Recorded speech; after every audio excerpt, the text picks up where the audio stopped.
সুপ্রিয় সম্মানিত মৎস্যচাষী ভাই ও বন্ধুরা, আশা করি সকলেই ভালো আছেন।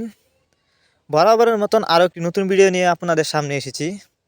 আর ভিডিওতে আপনারা এখন যে মাছের পানাগুলো দেখতে পাচ্ছেন এগুলো হলো ভিয়েতনামি শোল মাছ। ভিডিও শুরুতে আপনাদের কাছে বলে রাখি, ভিডিওটুকু কেউ কেটে কেটে না দেখে বিষয় সম্পূর্ণ দেখবেন। তো চলুন মূল ভিডিওটি শুরু করা যাক। আপনারা অনেকে জানেন শোল মাছের পানা দুই প্রকারের হয়ে থাকে, দেশি এবং ভিয়েতনামি। বর্তমানে কিন্তু ভিয়েতনামি শোল মাছের প্রচুর চাহিদা। ভিয়েতনামি শোল মাছ অল্প সময়ে চাষ করে বাজারজাত করা যায় এবং ভিয়েতনামি শোল মাছ কিন্তু অনেকটা বড় হয়। তো আপনারা চাইলে ভিয়েতনামি শোল মাছের পানা আমাদের কাছ থেকে সর্বোচ্চ কম দামে সংগ্রহ করতে পারবেন। যারা দেশি শোল মাছের পানা চাষ করতে চান তারা চাইলে দেশি শোল মাছের পানাও আমাদের কাছ থেকে ক্রয় করতে পারবেন। এই যে দেখুন মাছগুলোর সাইজ, এই মাছগুলো আমরা পিস হিসাবে বিক্রি করতেছি। আর এগুলো নতুন চাষের শোল মাছ, দেখতেই পারতেছেন অনেকটা বড়। এই মাছগুলো আপনারা অল্প কিছুদিন চাষ করে বাজারজাত করতে পারবেন। অন্য অন্য মাছের তুলনায় শোল মাছ দেখতে যতটা সুন্দর, খেতে অনেকটা সুস্বাদু, যে কারণে শোল মাছের প্রচুর চাহিদা এবং দামও একটু বেশি। এই যে দেখেন মাছগুলো একটা ট্যাঙ্কিতে রাখা হয়েছে।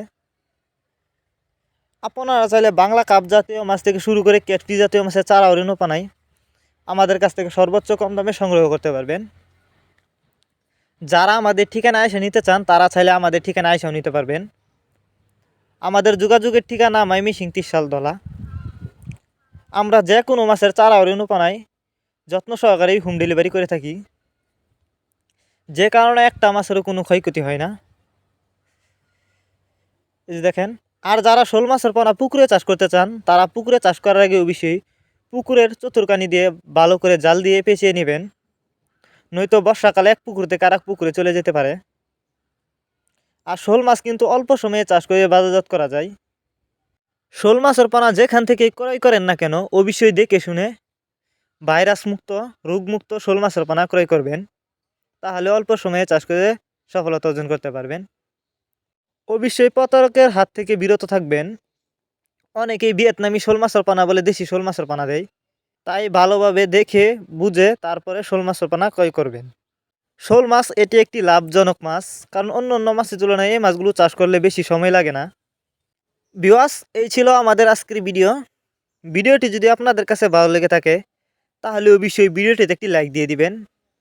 আর যারা এখনও আমাদের ইউটিউব চ্যানেলটা সাবস্ক্রাইব করেন নাই, মাছ চাষ সম্পর্কে এরকম নিত্য নতুন ভিডিও পেতে আমাদের ইউটিউব চ্যানেলটি সাবস্ক্রাইব করুন এবং ভিডিওটি বেশি বেশি করে মৎস্যচাষী ভাইদের কাছে শেয়ার করুন। ভিডিওটি আপনাদের কাছে কেমন লেগেছে অবশ্যই কমেন্ট করে জানিয়ে দিবেন।